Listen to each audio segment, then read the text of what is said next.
Okay, अभी इस session का अपना टॉपिक है deposit module issues relating to BDS and CMP. CMP तो मैंने बता दिया आपको, बीडीएस भी बता दिया। अभी डिपॉजिट मॉड्यूल पे आते हैं। Okay sir. हाँ, और डिपॉजिट मॉड्यूल एक्चुअली बोले तो जो अपने पास पहले सिस्टम था डिपॉजिट का, जो हम ऑफलाइन रजिस्टर मेंटेन करते थे। कुछ बोल रहे थे? No sir. Offline register maintain करते थे, वेदर पार्ट 1 हो, 2 हो, 3, 4, 5, कोई भी। मोस्टली ये रिलेटेड पार्ट 3 से था। पार्ट 3 ज्यादा प्रॉब्लमेटिक इसलिए था कि ये अदर डिपार्टमेंटल डिपॉजिट, जो हम अदर डिपार्टमेंट के काम के लिए डिपॉजिट रिसीव करते थे और देन उसके बाद एग्जीक्यूट करके देते थे। उसके केसेस में क्या होता है कि वर्क रजिस्टर मेंटेन नहीं होने की वजह से कई बार क्या होता था कि ओवर पेमेंट का सिचुएशन आता था। अभी पीडब्ल्यूडी वाशिंग में मैं था, तो वहां पर ऐसे 3 केसेस है, 3 ऑडिट पैरा है, तीनों के केस में ओवर पेमेंट का है इशू। मींस कि डिपार्टमेंट से जितना हमको फंड रिसीव हो उसका प्रॉपर अगर मेंटेन नहीं किया रजिस्टर, तो उसकी वजह से क्या हो रहा था कि आपने आपके पास चूंकि कंसोलिडेटेड अमाउंट तो रिसीव रहता ही था पार्ट 3 में, फॉर्म 73 में आपको दिखता था कि अमाउंट है, तो इन एंटीसिपेशन आइदर इंटेंशनली और अनइंटेंशनली उन्होंने पेमेंट कर दिया उसका, और बाद में ऑडिट को वो हाईलाइट हुआ, ऑडिट ने फिर वो इशू लिया। वो पैरा आज तक, आज से नहीं, 2010, 11 और 12, 13 वगैरह का इशू है वो, तो वो आज तक वैसे ही कंटिन्यू है। जब तक उस डिपार्टमेंट से फंड नहीं आएगा तब तक वो क्लोज नहीं होगा। और वो डिपार्टमेंट भी क्यों देगा अभी 10 साल के बाद? ऑलरेडी उनका काम हो गया, उनके बाकी जो लाइबिलिटीज होगी या फिर जो उनका बजट हेड होगा, वर्क होगा, वो सब सारी चीजें खत्म हो गई या फिर चेंज हो गया। तो उन चीजों को रोकने के लिए डिपॉजिट मॉड्यूल सबसे बेस्ट आज के डेट में प्रूव हो रहा है कि आप उससे ज्यादा बीडीएस निकाल ही नहीं सकते हो। जैसे रेगुलर बजटरी प्रोविजन में है कि आपके पास फंड्स जितना अवेलेबल है उतने ही आप एक्सपेंडिचर कर सकते हो, उससे ज्यादा नहीं कर सकते। सेम सीन डिपॉजिट मॉड्यूल के साथ भी लेके आए कि पांचों पार्ट में आपके पास जितना फंड अवेलेबल है उतना ही आप एक्सपेंडिचर कर सकते हो, उससे ज्यादा नहीं कर पाएंगे आप। पार्ट 2 और पार्ट 5 में बाद में आता हूँ, पहले पार्ट 3 पे ही रहते हैं। पार्ट 3 चूंकि मेजर पार्ट होता है सीवीडी डिपॉजिट रजिस्टर का। तो इसमें उन्होंने जितने भी आपके पास काम है वो वर्क अप्रूव करके लेना है। उसका मैं बता देता हूँ, अभी मेरे पास स्क्रीनशॉट है वो भी। असिस्टेंट से वापस वो वर्क अप्रूव होता है, देन वापस डीडीओ उसको अप्रूव करता है, सॉरी डीईओ के पास पहले आता है उसमें, देन वापस वो अप्रूवल के लिए डीडीओ लॉगिन पे जाता है, देन डिपॉजिट वर्क है तो सर्कल के पास जाता है और सर्कल उसको अप्रूव करता है। देन वापस जब आपके पास फंड रिसीव होता है तो फंड का भी सेम प्रोसेस है। ये चीजें आपको एटलीस्ट हर बार एक लेवल पे जाके बतानी होती है कि अगर एक बार गलती हो गई तो नॉट नेसेसरी को हर बार गलती होगी। सर्कल अप्रूव करने से पहले आपसे ए की कॉपी लेता है, फंड रिसीट की कॉपी लेता है, उसके बिना वो अप्रूव नहीं करते। तो बेसिकली आपको आपकी चीजें स्ट्रीमलाइन हो जाती है कि जो इशू मैंने एग्जांपल दिया वासिफ, ऐसे और भी जगह पे होंगे, बहुत सारे जगह पे ये इशू आया होगा, तो वो चीजें नहीं होगी फ्यूचर में। उसके लिए सिस्टम बहुत हेल्पफुल है। तो इनिशियल स्टेज पे है, स्टार्टिंग स्टेज में है, कुछ चीजें अभी भी लकुना है इसमें। सबसे मेजर तो यह है कि फॉर्म 73 और डिवीजन का बैलेंस ये मैच नहीं होना सबसे मेजर इशू है। बट ये चीज अभी पीछे छूट गई है, जुलाई 19 के बाद लोगों ने करके लिया, टैली करके लिया। बैलेंस अपडेट करने का जहां तक बात है तो एजी ऑफिस का एक ही बोलना था कि हम अपने फॉर्म 73 पे स्टिक अप हैं, और फॉर्म 73 उनका नहीं है, डिवीजन का ही है। डिवीजन ने उनको कम्युनिकेट जो भी फॉर्म 73 किया, एजी ऑफिस उसको फाइनल कंसिडर करके आगे प्रोसीड कर रहा है उसमें। Sir, sorry to interrupt, sir. Are you sharing any content, sir? Yeah, I'm sharing, ma'am. I'm sending in a while, ma'am. Okay, fine. जैसे नागपुर डिवीजन नंबर 3 में सेम सीन था, वहां पर उनके बैलेंसेस टैली नहीं हो रहे थे, तो उन्होंने फिर लेटर लिखा, फिर मुझे कॉल किया, नवले साहब को कॉल किया, नवले साहब ने मेरा नाम सजेस्ट किया उनको। तो मैंने उनसे बेसिकली यही पूछा कि सर आपका फॉर्म 73 उससे टैली हो रहा है कि आपके कैश बुक बैलेंस से, तो उनका बोलना था नहीं वो नहीं हो रहा है, मुझे जो मेरा कैश बुक का बैलेंस है वो मुझे बीम्स पे चाहिए। तो सिंपल सा क्वेश्चन है कि वो हो ही नहीं सकता। आपके कैश बुक का बैलेंस सबसे पहले कहाँ रिफ्लेक्ट होना चाहिए? फॉर्म 73 में, और जो फॉर्म 73 में वही आपके बीम्स पे आने वाला है। तो जो ऑलरेडी आपसे पहले गलतियां हुई है या फिर ऑलरेडी आपने एक्स्ट्रा पेमेंट किया है on behalf of any other department या any other part, whether part 2 और 5, तो उसके केस में फिर उन्होंने लेटर लिखा, फिर मेरे नाम से भी उन्होंने कोट किया कि इन्होंने ऐसा ऐसा बताया मुझे। बट ठीक है, वो फैक्ट है, उसको कोई चेंज नहीं कर सकते। एजी ऑफिस ने उनको सेम रिप्लाई दिया कि वो चीज चेंज नहीं हो सकती। फॉर्म 73 जो आपने कम्युनिकेट किया, अभी इतने सालों से फॉर्म 73 एज इट इज है, आपका जो भी क्रेडिट है डेबिट है वो आप कंटिन्यू कर रहे हो। आज सडनली वो कैसे चेंज हो सकता है? उसको कोई बेस तो होना चाहिए। तो फॉर्म 73 सबसे फ्रूटफुल अपने लिए है। अभी मैं आता हूँ उस पे, इसके स्लाइड्स पे।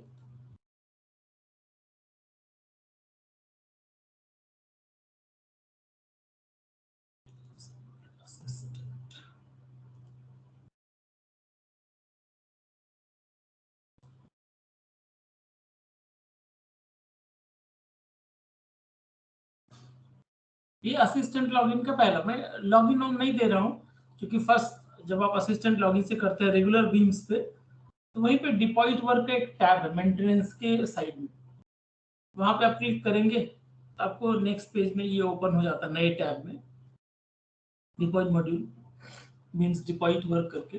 देन वापस उसमें home work, receipt, opening balance, bill entry. अभी जो बीम्स के केस में हम रेगुलर बिल एंट्री वहां से कर रहे थे बीम्स लॉगिन से, यहाँ के केस में डिपॉजिट मॉड्यूल पे आके आपको बिल एंट्री करनी होगी, वो मैं आगे दिखा रहा हूँ अभी।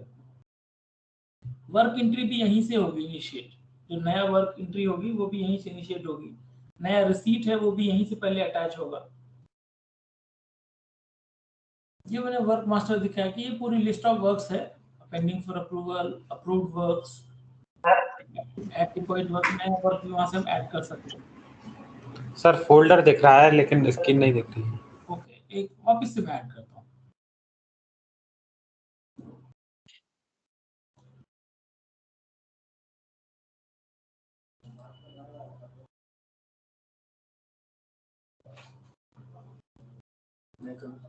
नहीं, 4.5 नंबर है।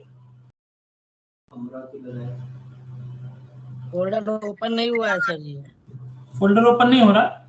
नहीं हो रहा है सर। तो खाली से वो दिख रहा है ना, वो ओपन नहीं है ना साइट, फाइल नहीं ओपन है। ओके ठीक है, फाइल मेरे पास, ठीक है मैं वापस कर लेता हूँ एक बार।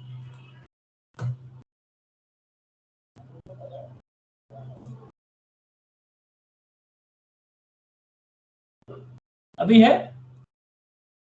हाँ जी सर, विजिबल। अभी दिख रहा है। ये डिपॉजिट मॉड्यूल का फर्स्ट पेज है। जब आप लॉगिन करके डिपॉजिट के पेज पे आते हैं, डिपॉजिट वर्क पे, तो वहां पे आपको ये पेज दिखता है सबसे पहले, जिसमें होम का टैब है, वर्क है, रिसीट है, ओपनिंग बैलेंसेस है, जो हम इंटर करते थे उसके deviations है।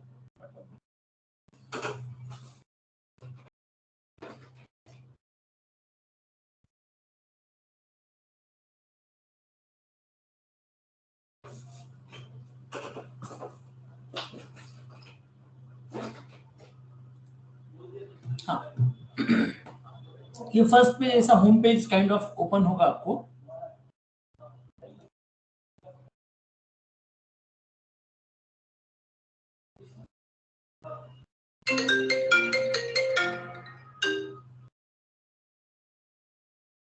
हेलो,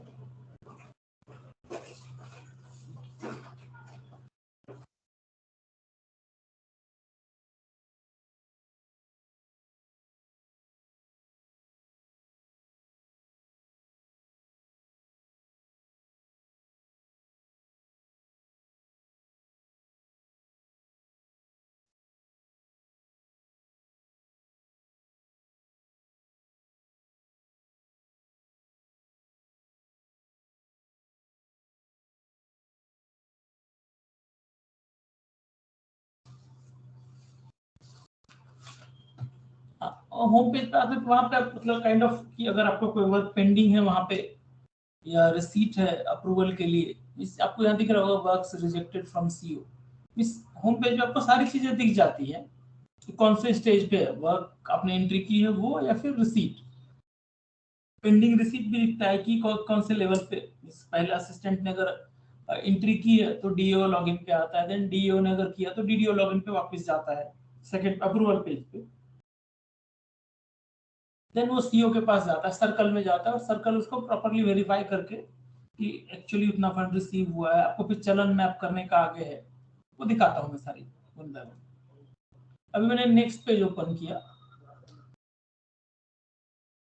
इसमें आपको वर्क मास्टर में ये पूरी वर्क की लिस्ट दिख रही होगी, जितने वर्क डिवीजन में है, जितने हमने ऐड किया अप्रूव्ड वर्क्स है, वो सारा ए कॉस्ट कितना, ये सारी चीजें बेसिक एंट्री है। और एक हर काम की एक वर्क आईडी जनरेट होगी आपको।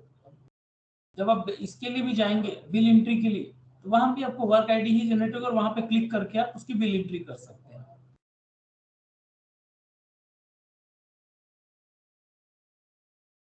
ये मैं अभी रिसीट के ऑप्शन पे हूँ। रिसीट में आपको दिख रहा होगा कि मैनुअल चलन, इंटरनेट बुक एडजस्टमेंट, ये तो ये ऑपरेटिव नहीं है। Then deposit under part wise चलन, वो दिखेगा आपको, मैं बताता हूँ। जो हम यहाँ रिसीट अप्रूव करते हैं फिर अटैच करते हैं, तो वो सारे चलन की लिस्ट आपको दिख रही होगी। चलन आफ्टर 4 दिसंबर 17 और बिफोर 4 दिसंबर 17, उसमें मोस्टली जितने भी चलन अवेलेबल थे ऑनलाइन आने के बाद, 2000 सितंबर 2008 के बाद ट्रेजरी सिस्टम भी ऑनलाइन हो गया था, तो उसकी वजह से जो भी चलन उसके बाद के होंगे सारे यहाँ पे आपको अवेलेबल हो जाते हैं मोस्ट ऑफ द केसेस में। फाइनली उसको आप अटैच करते हो अपने वर्क के अगेंस्ट, या फिर ये आपको अटैच करते समय आपको ये सारे ऑप्शन दिखते हैं। पार्ट 1 में अटैच कर रहे हैं आप, 2 में कर रहे हैं, 2 एंड 4 में कर रहे हैं, सॉरी 2 एंड 5 में कर रहे हैं। अगर डिस्ट्रीब्यूशन होगा, उसने एक ही डीडी दी है या एक ही चलन से उसने अमाउंट भरा हुआ है, इसकी पार्ट 2 के लिए भी है, पार्ट 5 के लिए है, या फिर सिर्फ पार्ट 5 के लिए है। आपने वहां पे कौन से मंथ की रिसीट है वो मंथ एंड ईयर सेलेक्ट किया और ये गेट ट्रेजरी चलन्स का ऑप्शन उसको क्लिक किया, ये सारे आपको जो चलन अवेलेबल हैं वो दिखने के आपको वहां पे विजिबल हो जाते हैं। और इसमें से अगर आपने एक चलन यूज कर लिया तो वो चलन वहां से फिर रिमूव हो जाता है, वो फिर अगले अटैचमेंट के लिए आपको नहीं दिखेगा, इसकी डुप्लीकेसी नहीं हो सकती उसी की फिर से।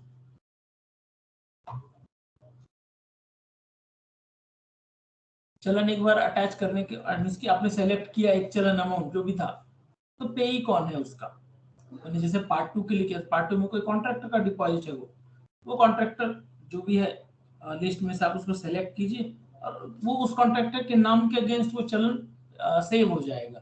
जब आप पेमेंट करने जाएंगे या फिर जब भी उसको पेमेंट के टैब पे जाएंगे तो आपको दिखेगा कि कौन से कॉन्ट्रैक्टर के नाम से आपने उसको अटैच किया था या किस कॉन्ट्रैक्टर का था वो एक्चुअली। रजिस्टर्ड पे के ऑप्शन में पहले यहाँ अवेलेबल नहीं होता था, जो आपके पास अवेलेबल है वही दिखता था, बाद में उन्होंने ये अवेलेबल करके दिया था कि आप पैन महाराष्ट्र सब सारे पे ही आपको यहाँ पे रिफ्लेक्ट होंगे, आप सर्च कर सकते हो वहां पे।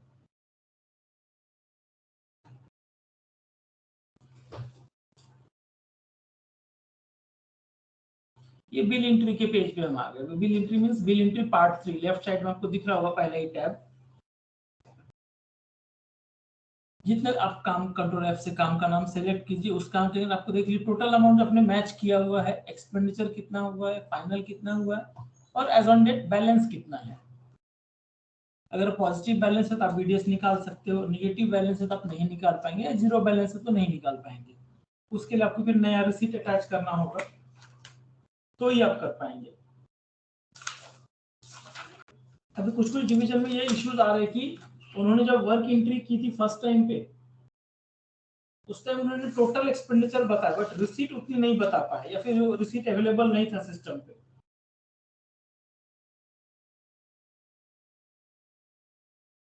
तो उसके केसेस में अभी उन्होंने वापस से लेटर दिया है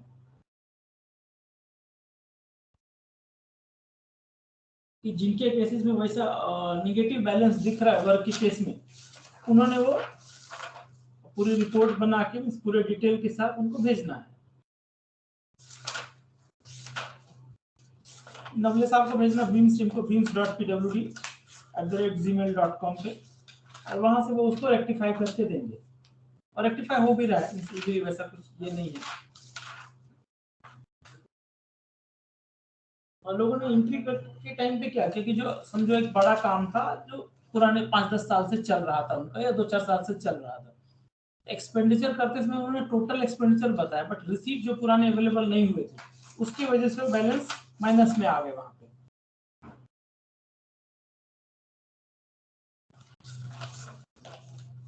तो वैसा अगर कोई केस होगा तो आप डायरेक्टली नवले साहब से बात कर सकते, मेल पे भेज सकते, या वो सब करने के बाद आप मुझे भी कांटेक्ट कर सकते, वो हो जाएगा, बैलेंस रेक्टिफाई हो जाएगा, तो उसमें कुछ इशू नहीं है। देन इसी में है पार्ट वाइज बिल एंट्री है, part 2 contractor wise bill entry, delete bill का भी ऑप्शन। अभी ये मैं आ गया पार्ट वाइज बिल एंट्री में। पार्ट वाइज देखिए, अगर आपने पार्ट 1 के अंदर रखा होगा पेमेंट तो पार्ट 1 में दिखेगा आपको, देन अगर मैंने पार्ट 2 चलन जो अटैच किया हुआ है उसमें रिफ्लेक्ट होगा वो। एक मिनट,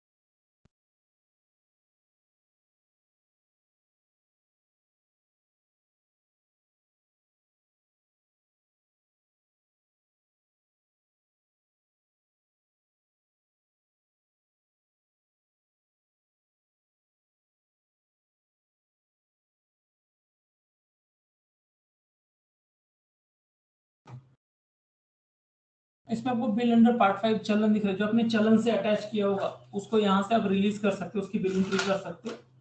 देन नेक्स्ट टॉपिक से है कि पार्ट 2, पार्ट 4 और पार्ट 5, ये जो बैलेंसेस आए थे जुलाई 19 के बाद, मतलब पहले वाले जो अपने बैलेंस अपडेट किए थे वो सारे वहां पे रिफ्लेक्ट होते हैं, और उसकी बिल एंट्री भी वहीं से होगी। या फिर आप जब बिल से अमाउंट ये कर रहे डिडक्ट कर रहे बिल्स के ऊपर, जैसे ही आप बिल एंट्री करते हैं, अगर और कोई अमाउंट आप part 2, part 3, part 5, sorry part 2, part 5 में दिखाते हैं, तो वो ऑटोमेटिकली ये पार्ट 2, 4 या 5 वाला जो ऑप्शन दिख रहा है वहां पे जाकर रिफ्लेक्ट होगा आपको, और उसकी एंट्री भी रिलीज भी वहीं से होता है। जीएसटी के केसेस में मतलब अगर यूज कर रहे हैं तो जीएसटी के केसेस में आपको पता होगा वो वहां से रिलीज करते आता है।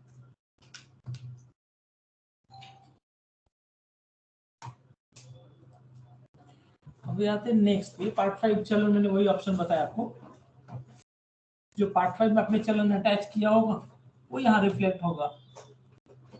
Then next part 2, part 4, part 5, ये आपको सिर्फ यहाँ पे सिर्फ पार्ट 5 का आता है, क्योंकि पार्ट 5 कॉन्ट्रैक्टर्स डिपॉजिट है, तो कॉन्ट्रैक्टर के नाम के अगेंस्ट वो नीचे जो लेफ्ट साइड में थर्ड टैब दिख रहा है part 2 contractor wise bill entry, वहां पे वो आपको कॉन्ट्रैक्टर के नाम के अगेंस्ट दिखेगा, उसके कितने आपने डिडक्ट किए हुए, कितने रिलीज किए, या इवन उसमें से पार्टली भी आप रिलीज कर सकते हैं अमाउंट एडिट करके। ये देखिए पार्ट 2 कॉन्ट्रैक्टर्स लिस्ट,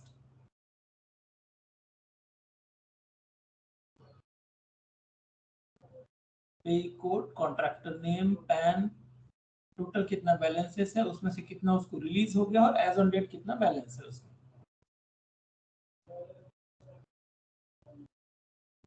ये अभी समझो मैंने एक वेवा इंफ्राटेक कंपनी प्राइवेट लिमिटेड का क्लिक किया कॉन्ट्रैक्टर लिस्ट से, तो कौन से साल में कितना पेमेंट किया, एक ही साल में एक ही मंथ में अगर मल्टीपल पेमेंट हुआ, सब देखेंगे 19-20 में सितंबर मंथ में 2 पेमेंट हुआ उसको, तो कितना रिलीज करना है उसमें से आपको वो आप देख सकते हैं, या फिर ये न्यू रिलीज अमाउंट में जाके वहां पे आप अमाउंट डाल सकते हैं, फुल अमाउंट भी डाल सकते हैं या फिर पार्सल अमाउंट भी डाल सकते हैं उसमें।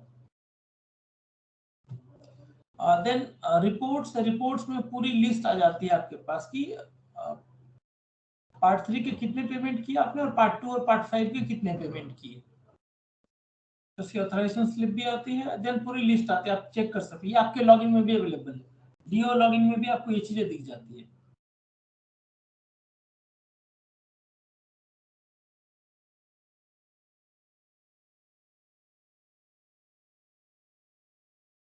यहाँ से अब यूसी रिपोर्ट आपको दिख रहा होगा, यूटिलाइजेशन सर्टिफिकेट। जो पहले प्रॉब्लम होता था कि सारी चीजें ट्रैक करना, कब रिसीट आया, देन कब हमने उसका पेमेंट किया, ये यूसी आपको मैं आगे की लॉगिन में दिखाऊंगा। यूसी रिपोर्ट यहाँ से जनरेट हो जाती है कि नेम ऑफ वर्क क्या है, यूजर डिपार्टमेंट क्या है, कितना आज तक फंड रिसीव हुआ है उनसे, मल्टीपल टाइम्स से हो तो सारे डिटेल्स आते हैं, और कितना पेमेंट हुआ है उसको, कौन से मंथ में किस वाउचर नंबर से, वो सारी चीजें रिफ्लेक्ट होती है। प्रोग्रेसिव टोटल भी आता है उसका, और कितना फंड बैलेंस है वो भी रिफ्लेक्ट करता है सिस्टम। तो जो चीजें पहले मैनुअली पॉसिबल नहीं था इतना डाटा का ये करना रजिस्टर में, मतलब एक जगह पे नहीं मिलती थी, या फिर नहीं करते थे लोग इंटेंशनली, या हो नहीं पाता था, वो सारी चीजें यहाँ पे आके सॉर्ट आउट हो गई है। आपको वन स्ट्रोक एक ही जगह पे सारी डिटेल्स मिल जाते हैं। आप ऑनलाइन यूसी रिपोर्ट जनरेट करके वो सारे ऑडिट पैराज आते थे उसके, या Sir, sorry to intervene again, sir. I am not able to see anything other than the deposit work beams का एक ही particular slide दिख रहा है. Participants are able to see the slides?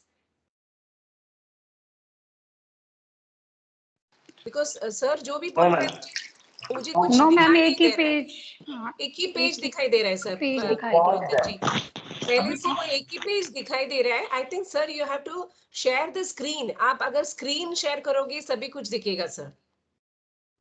Okay please de share and then share the screen sir. Okay.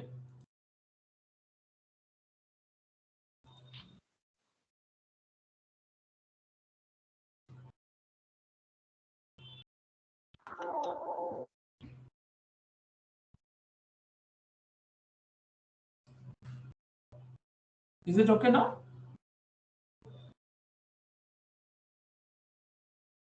Yes sir, अब आ रहे हैं। या अब आ रहा है सर, अब आ रहा है सर. Okay.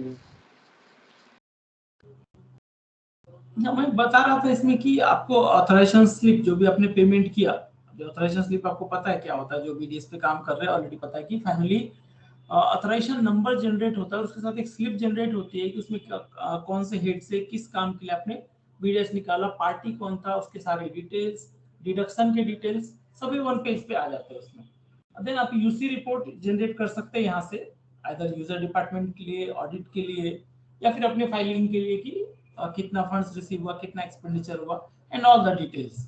ये वन पेज नोट आपको ऑनलाइन अवेलेबल हो जाता है, जो कि पहले वापस से करने के लिए आपको सारी चीजें फिर से एक्सप्लोर करनी, फिर से रजिस्टर देखना है, कैश बुक देखना है, बिल फाइल देखनी है, रेमिटेंस रजिस्टर देखना है उसका कि कहाँ कहाँ आपने कितना फंड रिसीव किया, उससे कब रिसीव किया, कब एक्चुअली रियलाइज हुआ, सारी चीजें वन स्ट्रोक मिल जाती है अपने को यहाँ पे। अभी मैं डीडीओ लॉगिन पे जा रहा हूँ।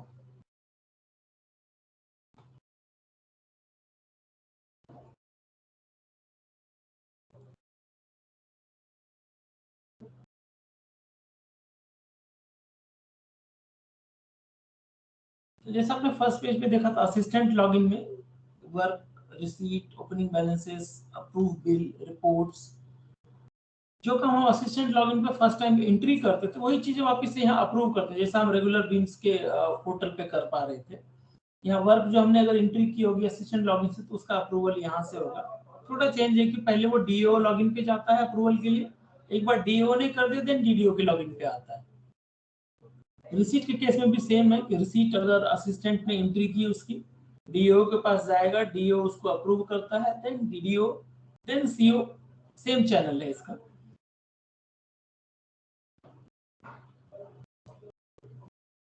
ये आपको लिस्ट ऑफ वर्क्स, इस वर्क्स रिपोर्ट में जाके अप्रूव्ड वर्क अपने को दिख जाता है, वहां पे कौन से स्टेज पे अगर पेंडिंग है तो पेंडिंग फॉर अप्रूवल टैब में वो अपने को विजिबल होता है।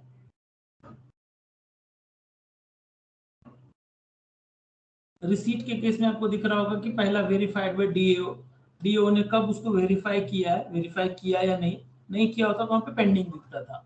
अप्रूव्ड बाय डीडीओ, डीडीओ ने उसको कब अप्रूव किया, then approved by CO, CO ने कब अप्रूव किया। रिसीट आईडी पे क्लिक करेंगे तो पूरी वर्क की डिटेल दिख जाती है अपने को, कौन सा वर्क है वो।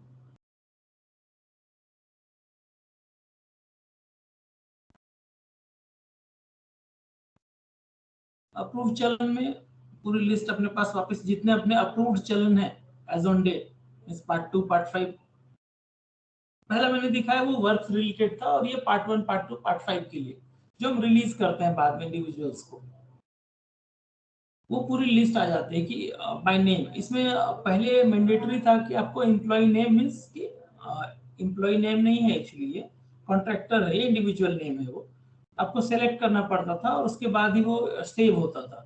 अभी उन्होंने वो ऑप्शन भी हटा लिया है कि अगर आपके पास कोई अगर एजेंसी पहले से रजिस्टर्ड नहीं है, अगर किसी ने हमको पेमेंट किया और हमने उसका रिसीट लिया, अटैच भी किया, बट अटैचमेंट के टाइम पे इशू आता था कि अगर रजिस्टर्ड नहीं है तो अटैच नहीं कर सकते थे हम। वो ऑप्शन उन्होंने बाद में रिमूव कर लिया था कि आप अटैच कर सकते हो डायरेक्टली, आप उसको रेमिटेंस रजिस्टर से रेफर करो कि किसका पेमेंट है और वहां से आप रिलीज कर सकते हो उसको। ये ओपनिंग बैलेंस कि कौन से पार्ट में आपके पास कितना बैलेंस है, वो आपको जुलाई 19 इसलिए दिख रहा होगा कि जुलाई 19 के बाद सारी चीजें ऑनलाइन हो गई है।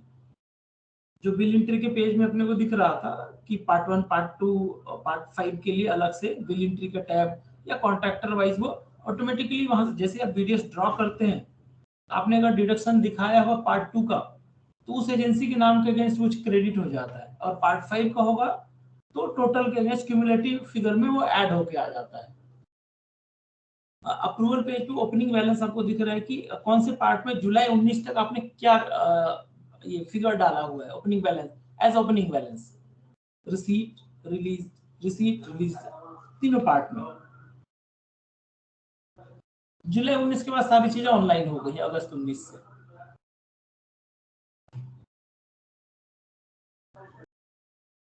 मैंने नीचे किया लास्ट दिसंबर 12 तक का फिगर है उसमें।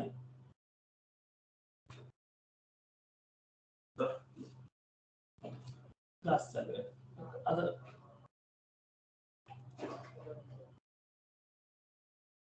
देन जैसा डीडीओ लॉगिन में हम जाके अप्रूव करते थे, डिपॉजिट मॉड्यूल के लिए सेम डीडीओ लॉगिन में आके आपको डिपॉजिट वर्क सेलेक्ट करके यहाँ अप्रूव का टैब आता है, यहाँ से आप रेगुलर सेम अंडू बिल भी कर सकते हैं या फिर अप्रूव बिल भी कर सकते हैं।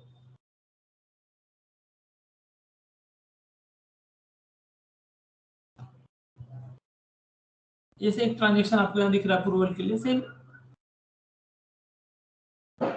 देन रिपोर्ट्स, या दोनों केसेस में सिमिलर है। रिपोर्ट्स आपको डीओ लॉगिन में, असिस्टेंट लॉगिन में और डीडीओ लॉगिन में सेम दिखता है।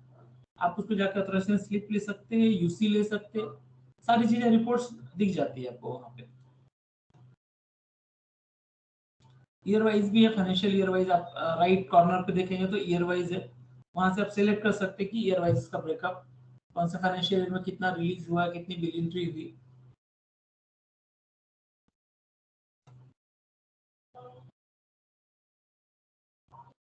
मैंने ऑथराइजेशन स्लिप के लिए क्लिक किया, सॉरी यूटिलाइजेशन सर्टिफिकेट के लिए।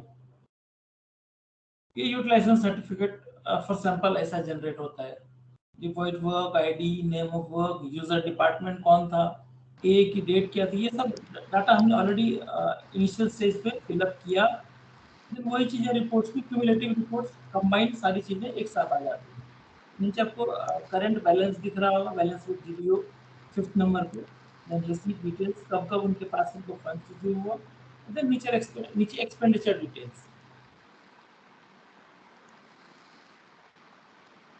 Sir sorry sir utilization certificate तो मतलब एक तरह से ये हुआ कि हर काम के साथ देना पड़ता है कि उस काम के लिए कितना पैसा हमें मिला और कितना उस पे अभी तक खर्च हुआ और कितना पेंडिंग है हमारे पास। एग्जैक्टली सर या फिर इसमें और कुछ भी डिटेल्स होती है यूटिलाइजेशन नहीं, सर्टिफिकेट में वही सर? यूटिलाइजेशन वही होता है कि काम कौन से स्टेज पे है। ओके। हाँ, लेटेस्ट ये होता है, अगर आप समझो फंड डिमांड भी करते हो नॉर्मली हाँ जी। डीपीटीसी से या कलेक्टर ऑफिस से, जब हम फंड डिमांड करते हैं या फिर अदर यूजर डिपार्टमेंट से फंड डिमांड करते हैं, तो यूजर डिपार्टमेंट सबसे पहला अपने से यूसी डिमांड करता है कि आपका यूटिलाइजेशन सर्टिफिकेट भेज दो, कि हमने आपको ओके कितना दिया था और आपने कितना खर्चा किया और आपके पास कितना बैलेंस है। ओके तभी ओके उन सर। हाँ, तभी उनको पता चलता है कि आपने ऑलरेडी खर्चा किया, कि ऑलरेडी आपके पास बैलेंस है, फिर कैंसिल डिमांड कर रहे हो, ओवर ओके सर। डिमांडिंग हो रही। Okay thank you. ये पूरी यूसी जनरेट हो जाती है डेट वाइज, कौन सा, ये देखो अभी टेंडर पब्लिसिटी के लिए हमने पेमेंट किया था, वो भी दिख रहा है यहाँ पे कि हमने वो एक्चुअली पेमेंट करते समय वो पहले सेलेक्ट करना होता है कि बिल डिटेल्स में जाके कि आप कौन सा पेमेंट कर रहे हो वहां पे। वर्क कंटिजेंसी है, फर्स्ट एंड फाइनल बिल, वो गलती से सेटिंग उन्होंने दी, सर्वे वर्क का फर्स्ट एंड फाइनल बिल आया हुआ होगा, देन फर्स्ट आ रहे काम का फर्स्ट आ रहे, सेकंड आ रहे, थर्ड आ रहे, फोर्थ आ रहे, देन फाइनल बिल। ये फाइनल बिल के केस में हमने शायद फंड सरेंडर किया होगा उनको, तो इसलिए उनके नाम से बिल दिख रहा है आपको लास्ट में।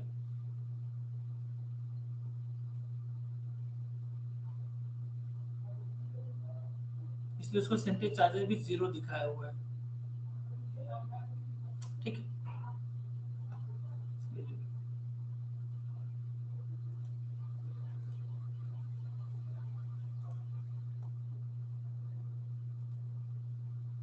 अब आते हैं डिपॉजिट मॉड्यूल्स में डीओ के लॉगिन पे। अब सेम कहानी है, कुछ भी नया नहीं है। जो बीम्स में था अवेलेबल रेगुलर बीम्स, वो डिपॉजिट मॉड्यूल में भी सेम कॉपी होता है। होम में जाएंगे तो आपके डैशबोर्ड पे आपके पास अगर वर्क पेंडिंग है तो वो दिखेगा, रिसीट कोई अप्रूवल के लिए पेंडिंग है, या फिर opening balances pending for approval. जो असिस्टेंट ने अगर ओपनिंग बैलेंस इंटर किया हुआ है, ये सिर्फ वन टाइम एक्टिविटी है, बाद में नहीं होती है। तो इनिशियली अगर किया हो तो आपके डैशबोर्ड पे दिखता था कि उसने लॉगिन कर या फिर डाटा एंट्री करके रखी है, आपको उसको अप्रूव करना है। देन वापस वर्क में पूरी list, approved works, rejected works.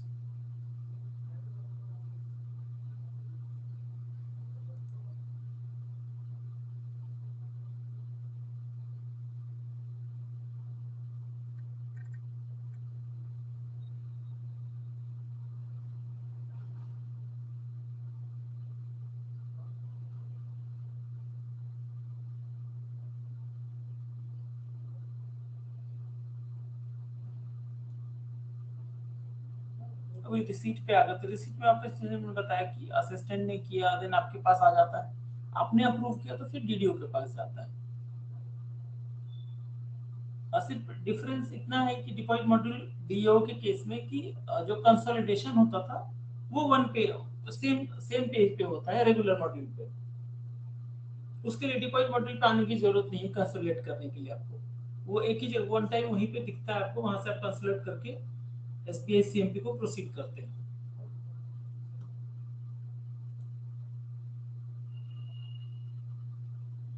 Total approved चलन जो आपने अप्रूव किए हैं, वीडियो ने अप्रूव किए,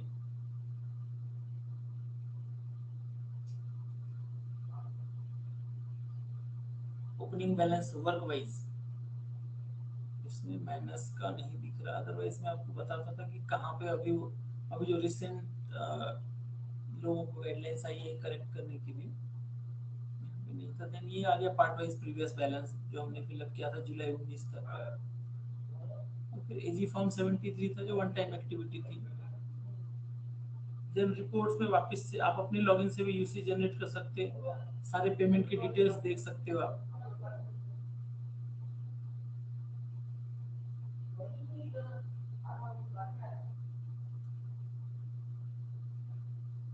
ऊपर पार्ट 3 का और नीचे सेकेंड हाफ में पार्ट 2 एंड पार्ट 5 का, जो कॉन्ट्रैक्टर को या अदर पार्टी को रिलीज करते हैं उसके लिए।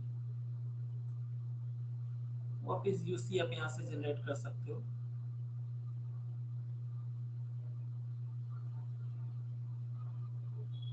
आपको हर बार वीडियो के लॉगिन में आप खुद भी चेक कर सकते हो कितना बैलेंस है उसको, या फिर पेमेंट जो हो रहा है वो प्रॉपरली हो रहा है क्या, उसी काम को हो रहा है, वो आप टैली कर सकते हो यहाँ पे।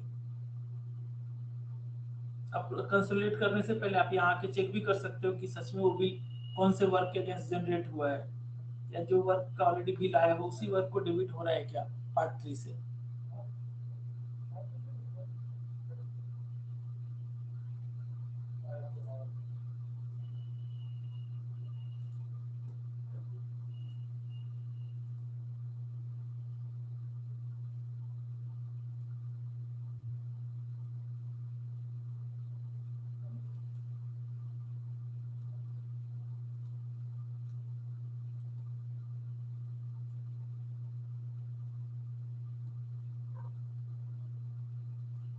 ऐसे ऑथराइजेशन स्लिप के ऊपर वैलिडिटी लिख के आती है कि वो कितने दिन के लिए वैलिड है, बट नॉर्मली वो 10 दिन के लिए वैलिडिटी होती है उसकी, उसका मैंने जीआर जस्ट आपको शेयर किया।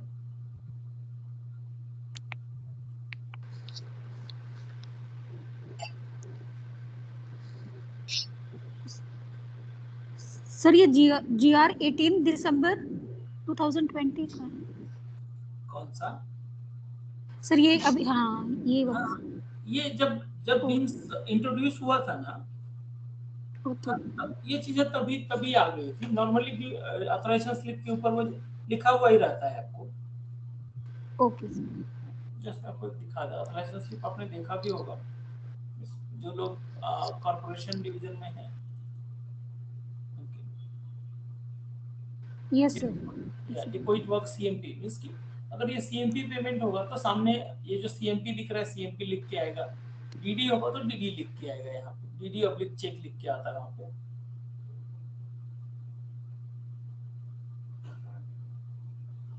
नीचे एजेंसी के नाम, डिटेल्स।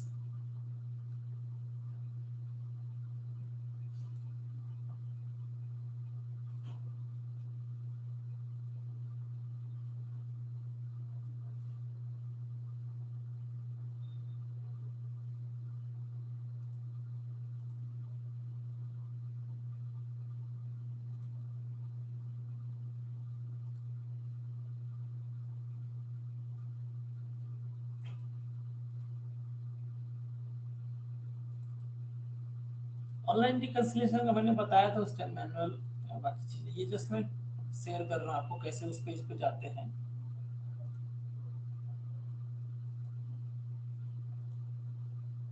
ये रिकंसिलिएशन फॉर नागपुर एंड यहाँ पे आपको नीचे दिख रहा होगा public works irrigation forest reconciliation screen. इस पर क्लिक करने के बाद चूंकि हम इसी तीनों डिवीजन का अकाउंट जिनके पास सेपरेट डीडीओ पावर है, बाकी सभी अकाउंट अपना ट्रेजरी के थ्रू सबमिट करते हैं और ये तीनों ऑफिसर्स इंडिपेंडेंटली सबमिट करते हैं, इसलिए इनका रिकंसिलिएशन सेपरेटली होता है। बाकी जगह पे फिर वाउचर लेवल रिकंसिलिएशन, जो वाउचर एवरी मंथ, अभी रिसेंटली एक मीटिंग हुई थी इसमें नहीं का परसेंटेज वाला था कि पीडब्ल्यूडी के इतने, इस डिपार्टमेंट के इतने, रिसेंटली ग्रुप में चल रहा था और मीटिंग बहुत सारे ऑफिस ने अटेंड किया था, अपने लिए भी था वो।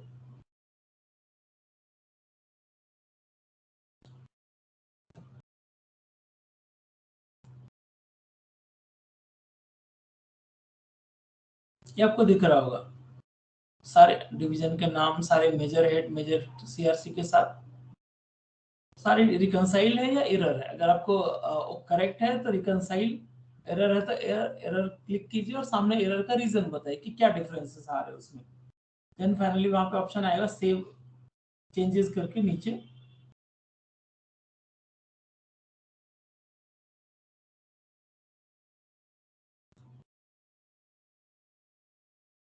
फॉर एग्जांपल मैंने जस्ट आपके लिए दिखा के लिया था कि डिफरेंस इन अमाउंट है वहां पे, या रॉन्ग क्लासिफिकेशन जो उन्होंने फिगर दिखाया वो अलग रेट का दिख रहा है मुझे, 00590076 नहीं था वो, समझो 31 था फॉर एग्जांपल, तो मैंने वो रॉन्ग क्लासिफिकेशन मींस कि एजी ऑफिस ने जो पोस्टिंग की उसकी वो गलत हेड के लिए कर दी है।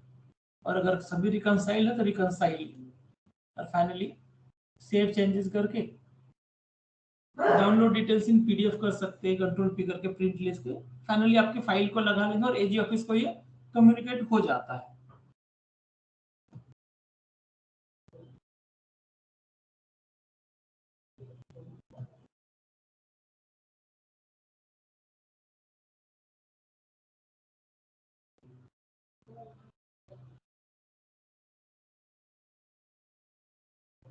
ये न्यू डीडीओ रजिस्ट्रेशन के लिए उस टाइम सर किसी ने पूछा था कि नया ऑफिस ओपन हुआ था उसके लिए था, ये ऑनलाइन ही है ये फैसिलिटी।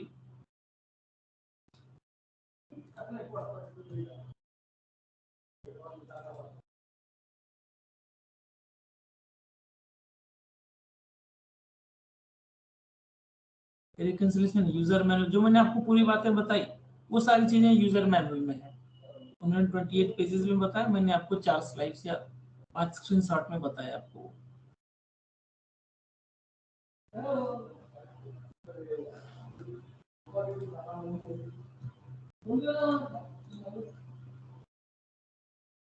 अभी आपके क्वेश्चन से इससे related, deposit module, online reconciliation, CMP,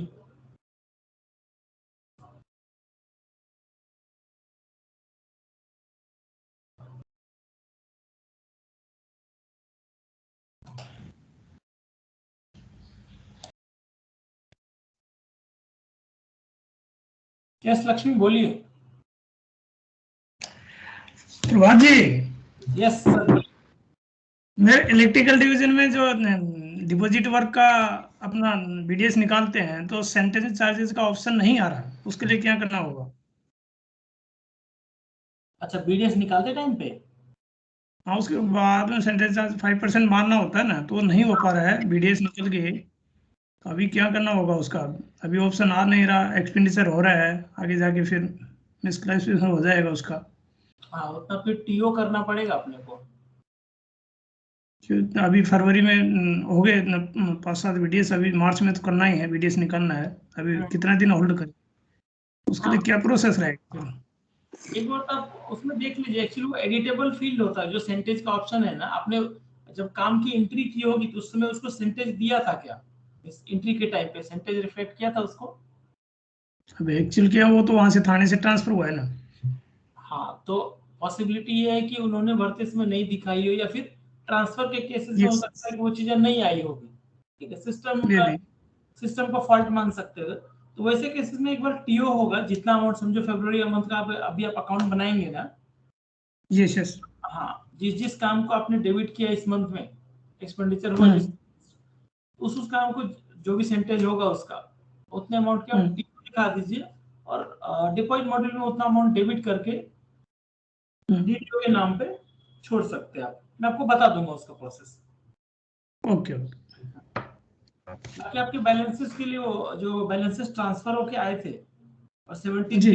आ रहे, उसके लिए बात हुई थी आरिफ सर से, हाँ जी। नागपुर डिवीजन में। जी।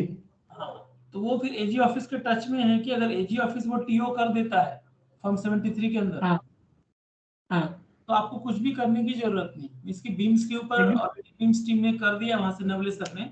अभी प्रॉब्लम है हाँ। फॉर्म 73 जो एजी के अकाउंट में डिफरेंसेस आ रहे हैं। हाँ इसलिए कि आप अगर पेमेंट करेंगे और आपका फॉर्म 73 तभी नहीं होगा, नया डिवीजन है तो। नहीं देखिए, मैंने उसको अकाउंट फॉर कर दिया, मेरा तो हो गया। अभी एजी ऑफिस करेगा तो डबल हो जाएगा फिर। हाँ नहीं, आपके केस हर एक के केस में नहीं करेगा, जो उससे रिक्वेस्ट करेगा उनके केस में होगा ये।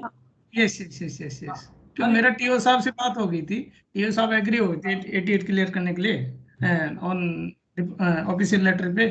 तो ठीक है, बोले मैं रिसिप्ट 88 आपको क्लियर करके देता हूँ, फिर कोई इशू नहीं है।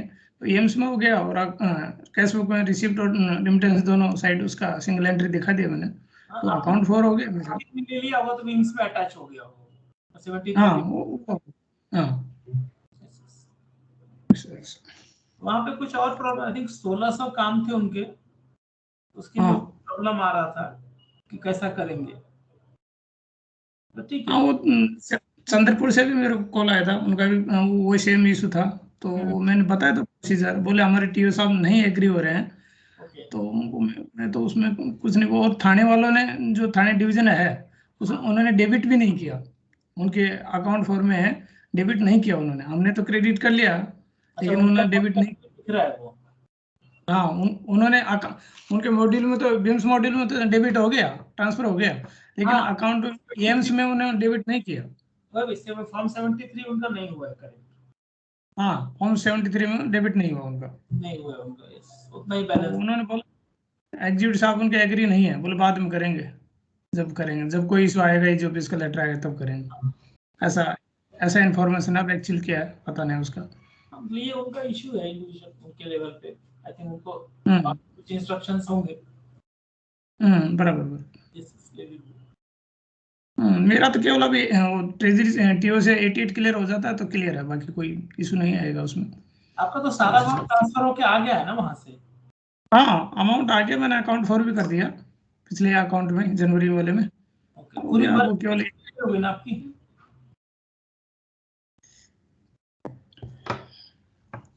जितने भी वर्क थे उसकी पूरी लिस्ट भी आई होगी ना, विद अप टू डेट? हाँ टोटल, हाँ with work ID total I है। उसी से बीडीएस हो रहा है, अभी जो बीडीएस हो रहा है उसी से हो रहा है। हाँ वही सारा डिटेल के साथ आया था वो। Yes yes yes.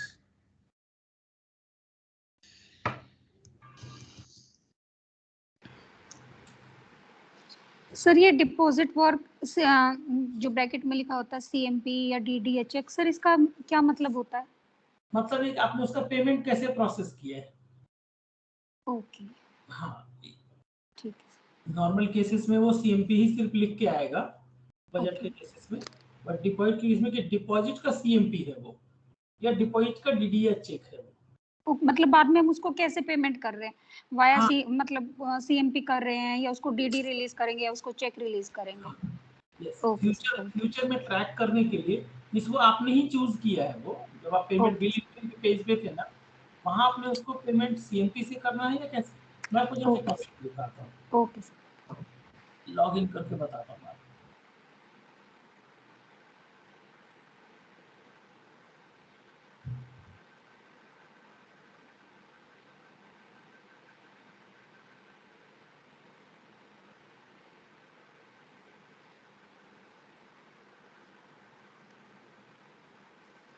मैं डिपॉजिट पे ही जा रहा हूँ डायरेक्ट। स्क्रीन विजिबल है?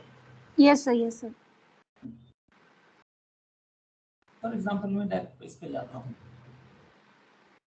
यहाँ देखो आपको दिख रहा होगा एसबीआई सीएमपी पेमेंट या चेक पेमेंट का ऑप्शन दिख रहा है आपको। यस सर, दिख रहा है। आपने पेमेंट के टाइम पे आपने या आपके असिस्टेंट ने सेलेक्ट किया है वो, यही Yes. चीजें आपके ऑथराइजेशन स्लिप पे प्रिंट होके मेंशन होगी। ओके सर, मेंशन होके आएगी। Yes, आपने कैसा ठीक। पेमेंट किया उसको। Okay sir. मतलब फ्यूचर में ट्रैक करना इजी है। हम्म। हाँ, इसी रीजन से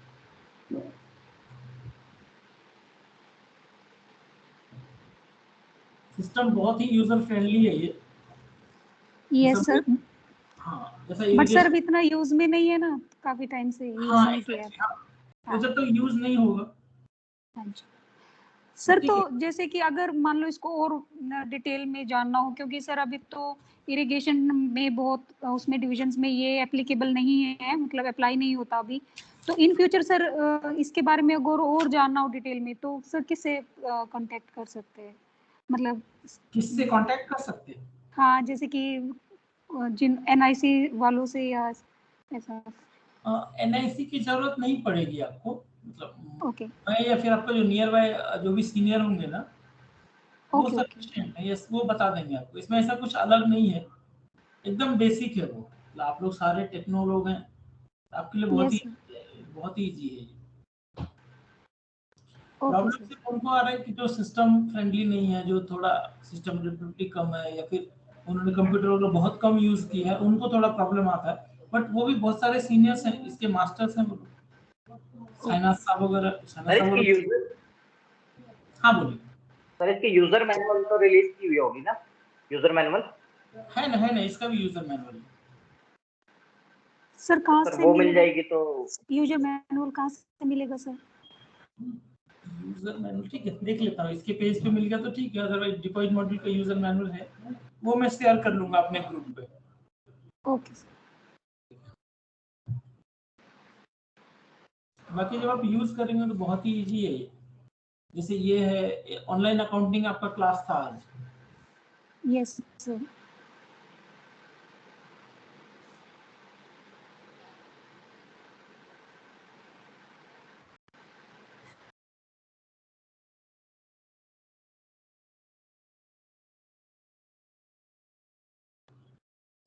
ऑनलाइन अकाउंटिंग वगैरह भी यही चीजें थी। जिन लोगों ने जितना यूज किया उतना यूजर।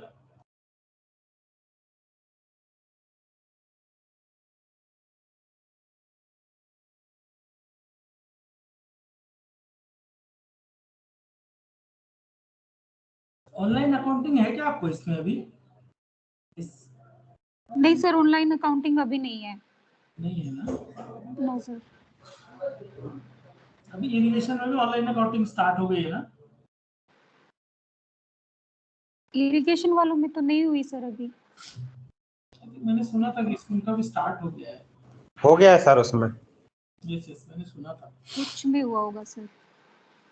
हाँ, उन्होंने मैंडेटरी नहीं किया है। जैसे पीडब्ल्यूडी में जब स्टार्ट हुआ था ना, मैंडेटरी नहीं था। तो लोग पहले बनाते थे इस पे, एएमएस पे ही बनाते थे, सीडैक का सिस्टम था,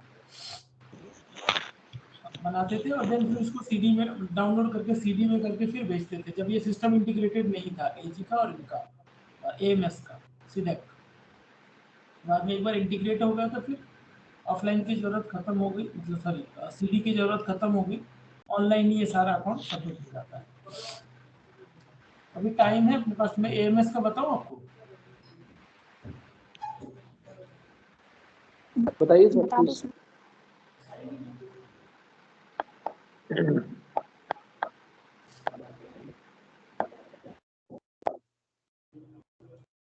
वहां पीडब्ल्यूडी की साइट पे जाके इंपॉर्टेंट एप्लीकेशन में आपको अकाउंट मैनेजमेंट सिस्टम में वहां पे टैब, वहां से आप जा सकते हो उसमें। पहले एक्चुअली डायरेक्टली भी जाते आता था, अभी वो सिस्टम डायरेक्टली नहीं प्रॉम्प्ट कर रहा है, ठीक है।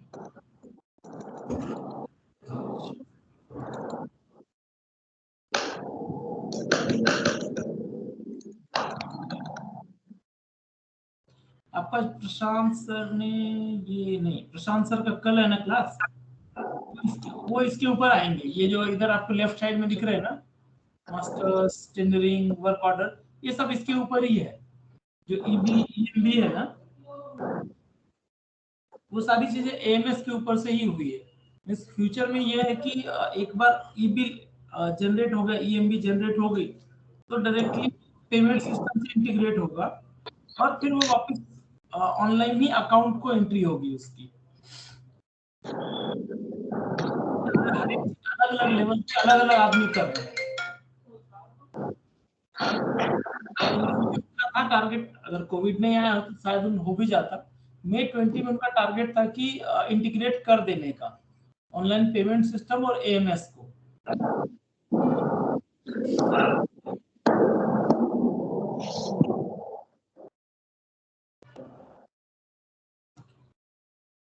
यहाँ पे वाउचर में जाके हम वाउचर एंट्री करते हैं, देन उसके सारे डिटेल्स, कॉन्ट्रैक्टर का नाम, क्या क्या डिडक्शन है, सारे टीओ, सीट,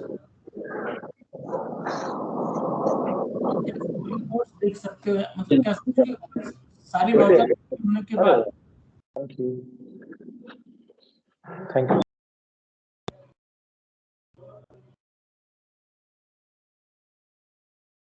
ये पूरी की पूरी सभी PWD division including NH electrical cashbook online generate हो रहे।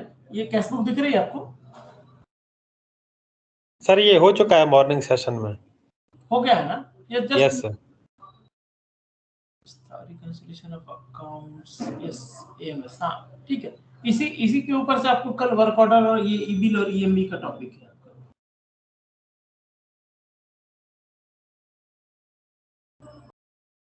चलेगा, फिर से बताने की तो जरूरत नहीं है फिर।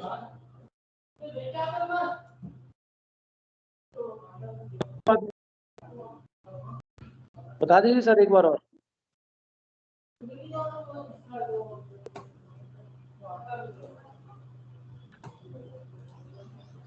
अभी आपने सुबह तो पढ़ा है ना, तो आप मुझे कुछ कुछ इसमें से सवाल पूछ लो, या फिर आप बोलेंगे तो मैं पूछता हूँ फिर।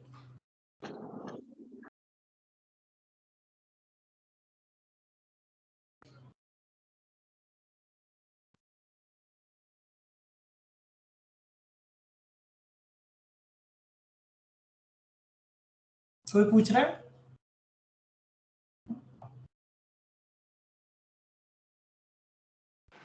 सबने फॉर्म 76 वगैरह बताया होगा आपको ऑनलाइन, इसकी जो चीजें हम वहाँ 76 ऑलरेडी उस पर भी आ गई है, और एएमएस पे भी आपको सारी चीजें अवेलेबल हो गई है, पार्ट 3 के जितने भी है। प्रभात जी, हाँ, ये टीओ पे थोड़ा सा बताइए ना, ये कैसे वो करते हैं? अच्छा ऑनलाइन पे?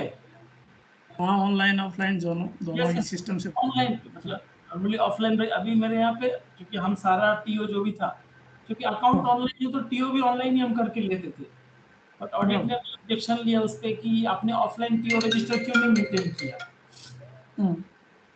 अकाउंट ऑनलाइन है और सारी चीजें ऑनलाइन अवेलेबल है, फिर उन्होंने फॉर्मेलिटी में ड्रॉप कर दिया वो, बट उनका वो कंटेंट था कि आपने ऑफलाइन कहाँ, किसने बोला आपको करने के लिए। तो ऑनलाइन करने के लिए, ऑफलाइन तो पता ही है सबको, ऑनलाइन का मैं बता देता हूँ। वाउचर टैब के अंदर एक ट्रांसफर एंट्री ऑर्डर दिख रहा होगा आपको, ये ठीक है। अब मैं जस्ट एक नया टीओ क्रिएट करता हूँ आपके लिए। समझो टीओ3, आप डेट सेलेक्ट कर लीजिए, जो भी होगा, ठीक है। 28 लास्ट डेट ऑफ फेब का करता हूँ। इसको सेव करेंगे, ठीक है, टीओ नंबर ही ऑटोमेटिक लेता है, ठीक है। ओके ऐड करेंगे, अभी इस टीओ के अंदर ऐड होगा ये जो आपने टीओ 3 सेव किया है ना, उसके अंदर ट्रांजैक्शन होंगे। अगर आप वर्क्स से लेंगे तो वर्क्स के डिटेल, नेम ऑफ वर्क, सारी चीजें वो लेगा। जस्ट मैं पार्ट 5 से रेवेन्यू को देता हूँ 10,000 रुपीज फॉर एनी रीजन, ठीक है। मैं Yes.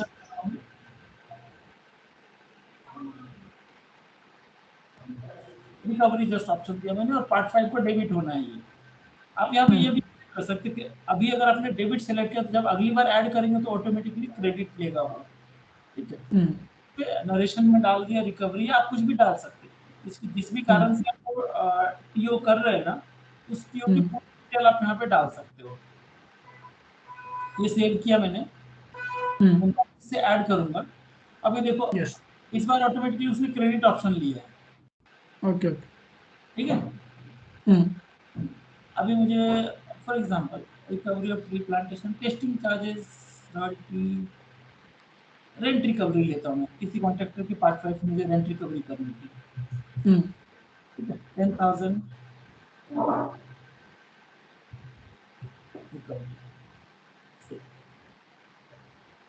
हो गई। आप इसको रिफ्रेश कर लो, ठीक है।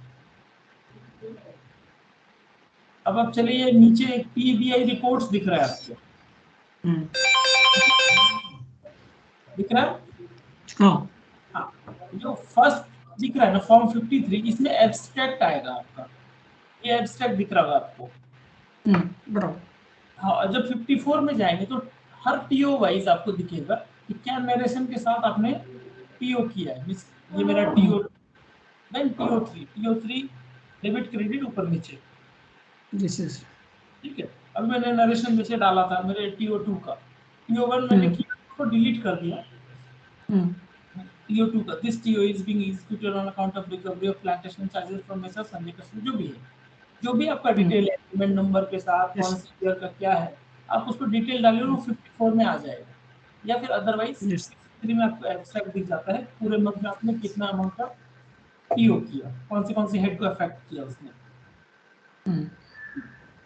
सेम चीज एमपीडब्ल्यू रजिस्टर अगर आपका अपडेटेड नहीं है एएमएस के ऊपर, नहीं, लेकिन प्रभात जी मेरे को इसमें ये डाउट है, ये जो अपन ऑफलाइन करते थे सिंगल एंट्री, सिंगल साइड और डबल साइड, हाँ थोड़ा सा बताएंगे इसको यस, कैसे क्या रहता है, कौन से हेड को कैसे होना चाहिए रिफ्लेक्ट बेसिकली। जस्ट मैं बता देता हूँ। चलिए फिर से टीवीएम ट्रांसफर एंट्री ऑर्डर में चलते हैं, टीओ में, ठीक है। जब आप टीओ में जाते हैं ना वापस से, तो वो क्या करता है कि नेक्स्ट टीओ आपको रिफ्लेक्ट करता है। आप नेक्स्ट अगर करना है तो नेक्स्ट करेंगे, अदरवाइज व्यू ऑल ऑप्शन है ऊपर, ये देखिए। हाँ, व्यू ऑल में जाके क्लिक कीजिए, तो आपकी जो भी टीओ है उसके सीरियल नंबर पे क्लिक कीजिए। अब आपके पास आगे जो टीओ, उस टीओ 3 के अगेंस्ट मैंने एंट्री की थी, अब चलते हैं रिकवरी के ऑप्शन में, उसको एडिट कर लेते हैं। वन साइड एंट्री आ जाएगी इसकी। मैं क्या कर रहा हूँ, इसको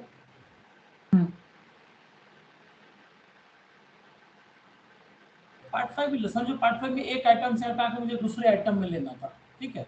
यस, इसको मैंने माइनस कर दिया, यहाँ पे आप माइनस डाल सकते हो। वन साइड एंट्री में क्या होगा कि एक एंट्री प्लस होगी, एक एंट्री माइनस होगी, बराबर। क्रेडिट माइनस क्रेडिट होगा या डेबिट माइनस डेबिट होगा, ठीक है। वापिस अपडेट कीजिए, रिफ्रेश कीजिए, अब चलते हैं वहां पे पीबीआई रिपोर्ट्स पे 54 पे जाते हैं, ये सेपरेटली दिखा देगा। ये देखिए यहाँ पे TO 3 recovery single side entry हो गई।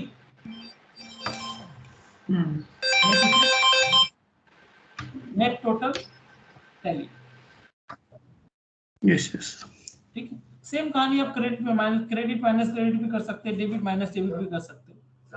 नहीं, लेकिन बेसिक कौन से हेड को क्रेडिट साइड लेना चाहिए, कौन से हेड को डेबिट साइड लेना चाहिए, वो थोड़ा सा इस पे बताएं। अभी डिपेंड करता है, अभी आप मुझे एग्जांपल बताइए ना, फिर मैं बताता हूँ।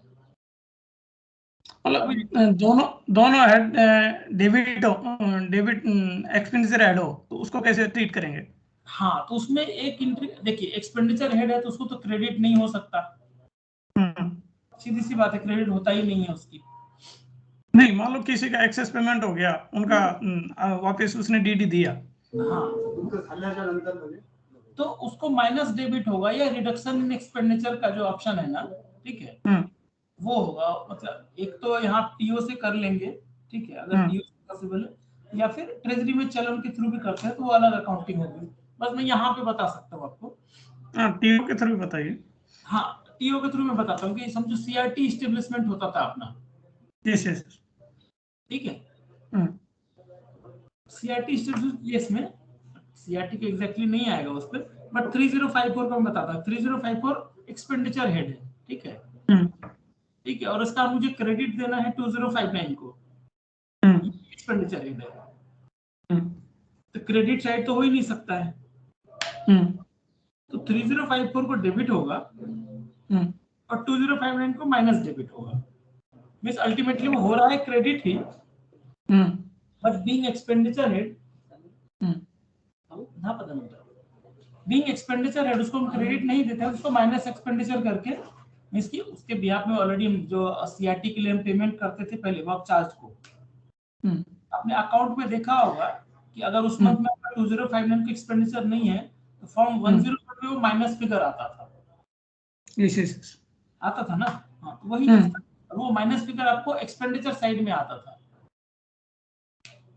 ऑब्वियस है, फिर ये फिर सिंगल साइड एंट्री रहेगी, तो फिर दोनों एक्सपेंडिचर ऐड है तो सिंगल साइड रहेगी, फिर सिंगल साइड ही रहेगी, एक को प्लस एक को minus, means minus debit minus regular debit, मतलब plus debit. Yes yes.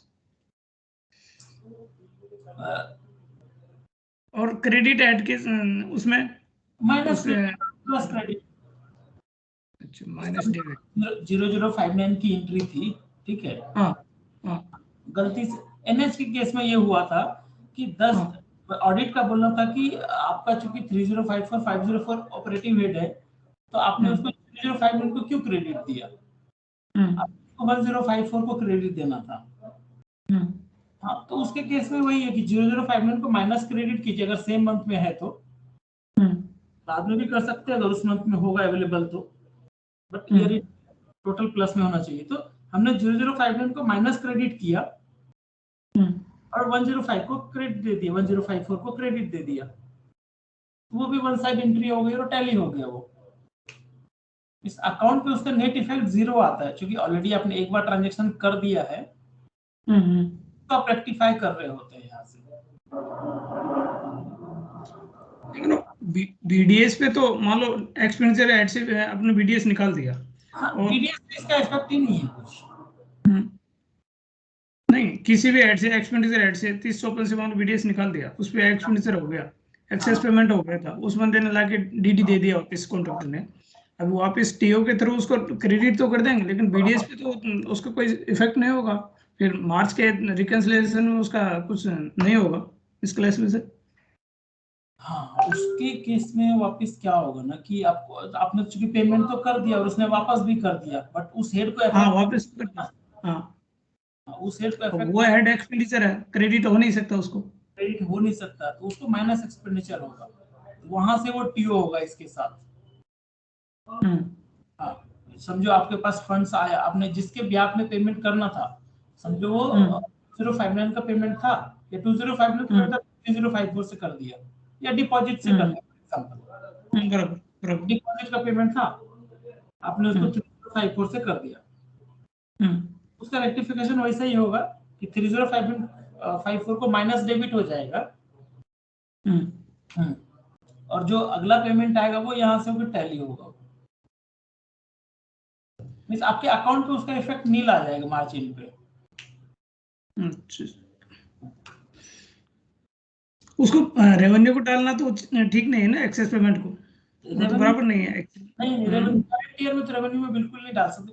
Even अभी वो भी गाइडलाइन आ गया कि अगर आपको समझो नेक्स्ट ईयर में आपको फंड रिसीव होता, आपने समझो किसी को पेमेंट किया था इलेक्ट्रिकल डिवीजन को, ठीक है, प्लीज आपको फंड रिसीव हुआ था और आपको वो वापस करना है उसको, तो प्रॉपर जीआर इसका कि आप उसको ट्रेजरी में चलन के थ्रू भरेंगे और जिस हेड से फंड रिसीव हुआ था उसी हेड का पूरा डिटेल आएगा उसको, ठीक है, बट उसके टॉप कॉर्नर पे रेड इंक में रिडक्शन इन एक्सपेंडिचर करके लिखना है आपको, रेड इंक से, और चलन सबमिट करना है।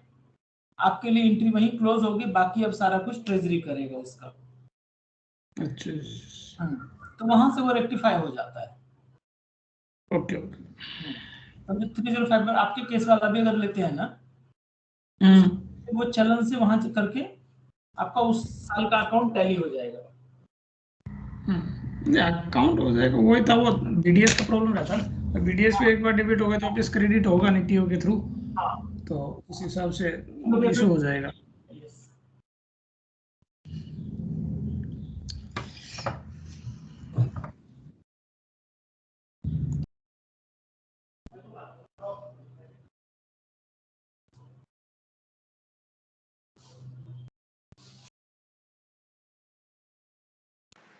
एमएस पे बहुत कुछ एक्सप्लोर करने के लिए बहुत सारी चीजें हैं। यहाँ पे आप नया हेड क्रिएट कर सकते हैं। उसके लिए आपको बार बार सिर्फ अगर कोई हेड पहले से नहीं है, वही आप उसके लिए आईटीसीसी को कांटेक्ट करते हैं, शुक्ला मैडम को, आईटीसीसी नागपुर को। अदरवाइज जो ट्रांजैक्शन हेड्स हैं वो आप खुद से भी जाके क्रिएट कर सकते हैं। इसमें जनरल में जाके ट्रांजैक्शन टाइप्स में नया क्रिएट कीजिए, देन वापस मंथली एंट्रीज में आके ट्रांजैक्शन हेड्स में उसका हेड करेक्ट कर लीजिए। अदरवाइज बाय डिफॉल्ट वो 0021 को रिफ्लेक्ट करता है, आप उसको चेंज कर सकते हैं।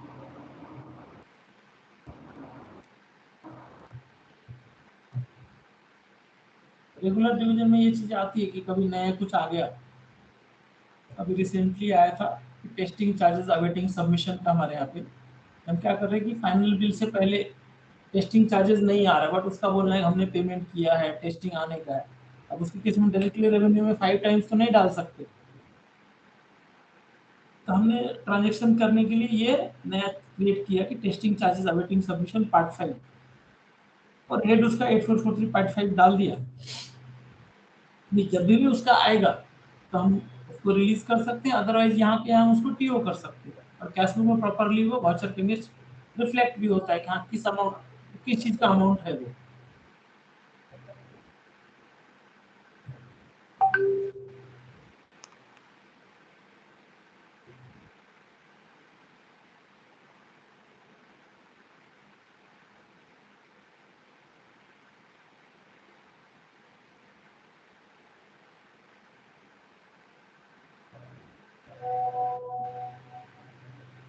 मैडम वाइंड अप करें अगर सवाल नहीं होंगे तो। Yes, sir. I think many things have been largely covered, sir. बहुत ही फायदा हो गया होगा। Participants want to add something or question something? Sir है यहाँ पे, आपका जो भी query है आप पूछ सकते हैं। Any other person? No, ma'am, no question. Okay. So we'll thank sir. Ranjan ji, a big thanks from our side. I know that you were very busy in between and you have to take care of your own work also.